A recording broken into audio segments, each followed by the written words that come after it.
اللہ کے نبی صلی اللہ علیہ وسلم نے اللہ کا دین کو پورا کا پورا اللہ کی یہ امانت امت تک پہنچائی. الیوم اکملت لکم دینکم، یہ پورا کا پورا دین اللہ کے نبی نے اپنی امت تک پہنچایا. اب جب دنیا سے جانے لگے تو آپ نے جو سب سے آخری نصیحت فرمائی، دین پورا پہنچایا. اور جس دن دین مکمل ہوا آپ عرفات میں موجود تھے، اونٹنی میں موجود تھے، عصر کے بعد کا وقت، اور آپ کی طرف سے اللہ کی طرف سے یہ پیغام آیا، الیوم اکملت لکم دینکم واتممت علیکم نعمتی ورضیت لکم الاسلام دینا. ہم نے آپ کا یہ دین مکمل کر لیا، یہ میری بہت بڑی نعمت ہے، اور اس دین کا نام ہم نے اسلام رکھا ہے، اور اس کے ماننے والوں کا نام مسلمان ہے. سماکم المسلمین، ماننے والوں کا نام مسلمان ہے، اس دین کا نام اسلام ہے، وہ مکمل ہے. اب یہ اللہ کے نبی ساری زندگی اس محنت میں، اس مشقت میں، اس سعی میں، اس مجاہدے میں، اس کی خاطر یہ ساری قربانیاں دے کر جب دنیا سے جانے لگے تو اب آپ ایک نصیحت کر کے جا رہے ہیں. وہ نصیحت کیا ہے؟ وہ پورے دین کا خلاصہ ہے.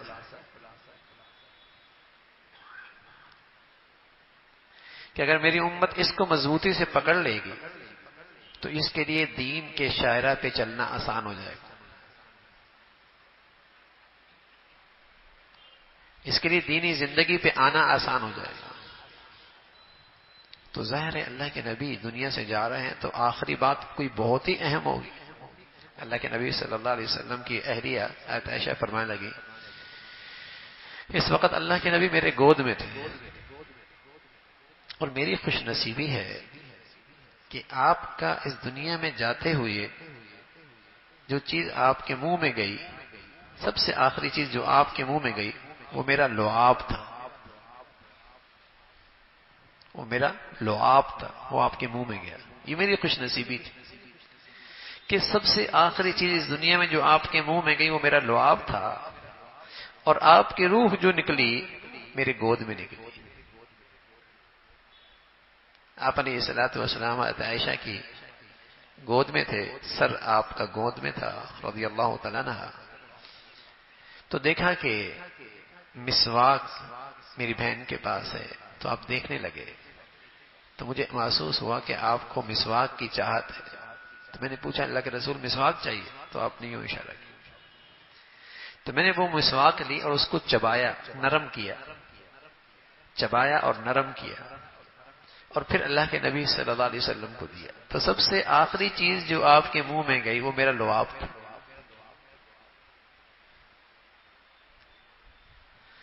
تو ایسے موقع پہ حضور علیہ الصلوۃ والسلام نے کیا فرمایا ہے اور آخری نصیحت کیا فرمائی ہے؟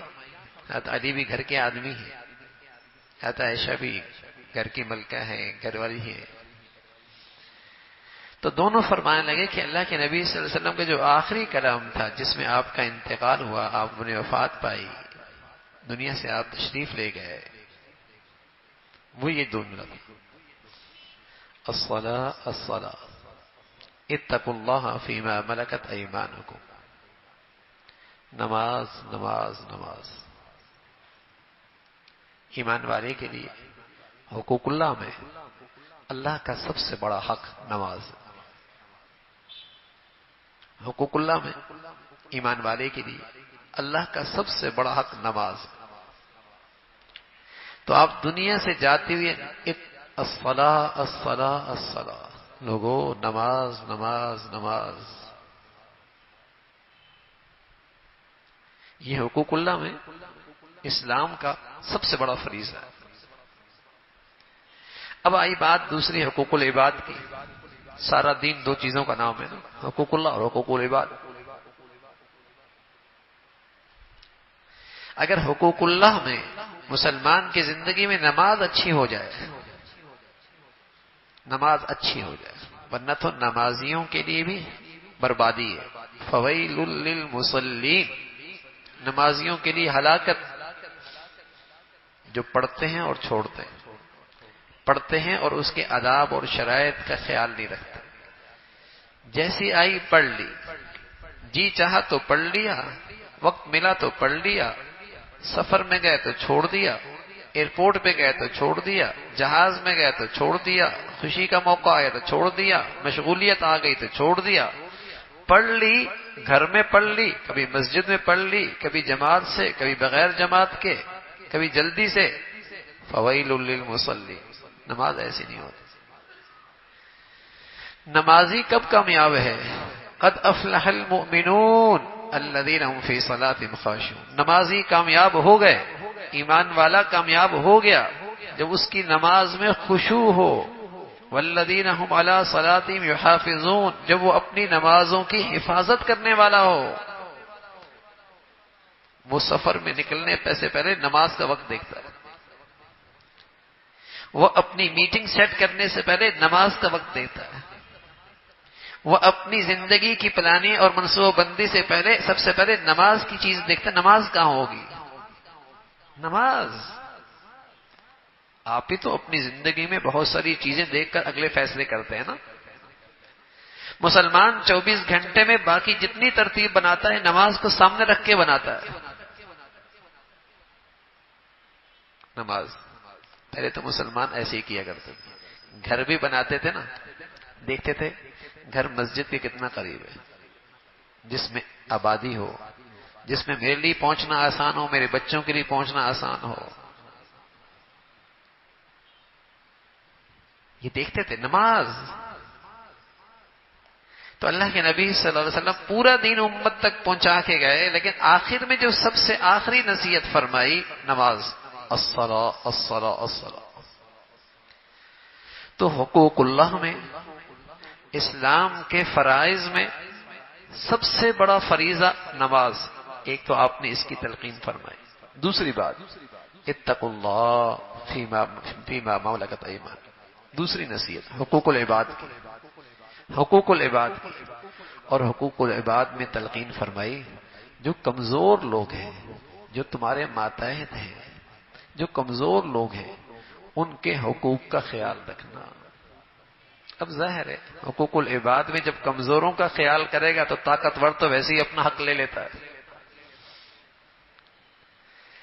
با اختیار آدمی تو ویسے ہی اپنا حق لیتا ہے نا. یہ کہتا ہے میرا غصہ قابو میں نہیں آتا، لیکن کس کے سامنے؟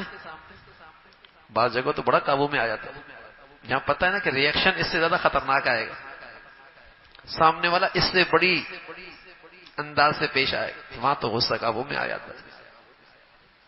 غصہ بھی ہوشیار ہے، کہاں قابو میں نہیں آتا، کہاں قابو میں آ جاتا ہے. تو اللہ کے نبی فرمانا کہ جو تو کمزور ہیں، حقوق العباد میں جو کمزور ہیں ان کے حقوق کا خیال رکھنا، حق تلفی نہ کرنا، خیانت نہ کرنا، زیادتی نہ کرنا، انصاف بے انصاف.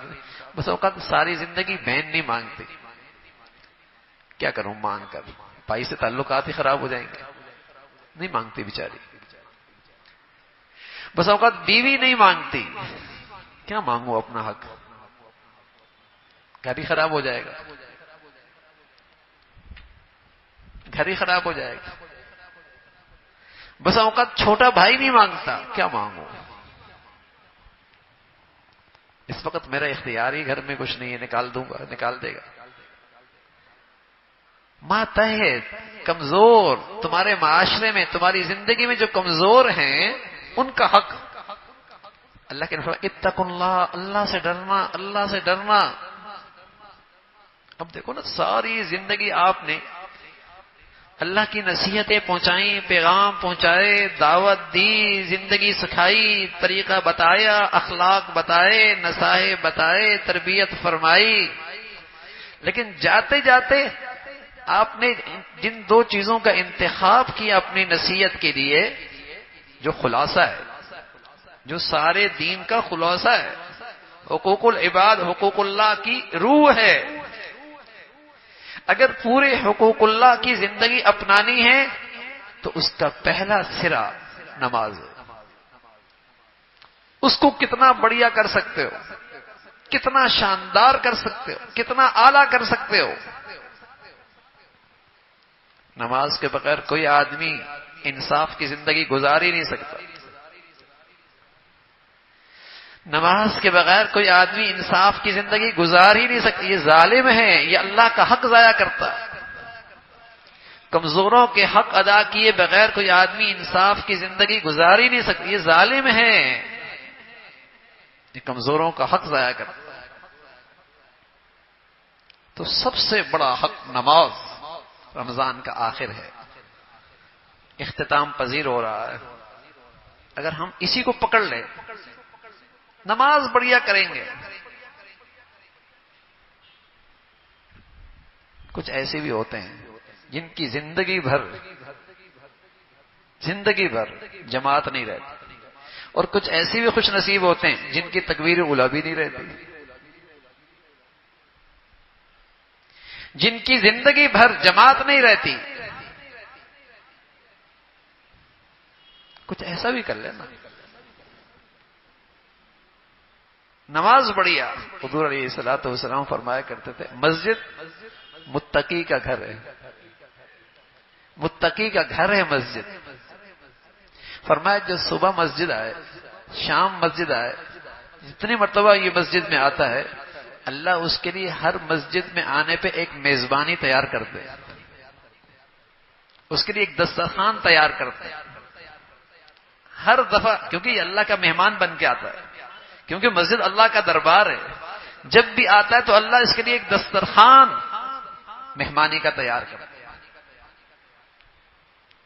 غدا اور راحہ، صبح یا شام جب بھی آتا ہے اس کے لیے ایک دسترخوان تیار ہوتا ہے اللہ کی نعمتوں کا. اللہ کا مہمان. تو نماز بڑھیا. حضور علیہ الصلوۃ والسلام فرمایا کرتے تھے، حضرت علی فرمانے لگے اللہ کے نبی فرمایا کرتے مجھے وہ آدمی مجھے بہت پسند ہے کہ تم ایسے بنو کہ مسجد میں سب سے پہلے جاؤ اور مسجد سے سب سے آخر میں نکلو. جاؤ پہلے، نکلو آخر میں. اللہ کے گھر میں پہلے جاؤ، آخر میں نکلو.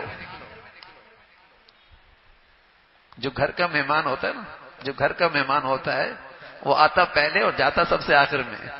ہاں، جو گھر کا مہمان ہوتا ہے نا وہ آتا پہلے سے کہ سارے مہمان میری تو ہیں، اور جاتا کب ہے جب سارے مہمان چلے جاتے.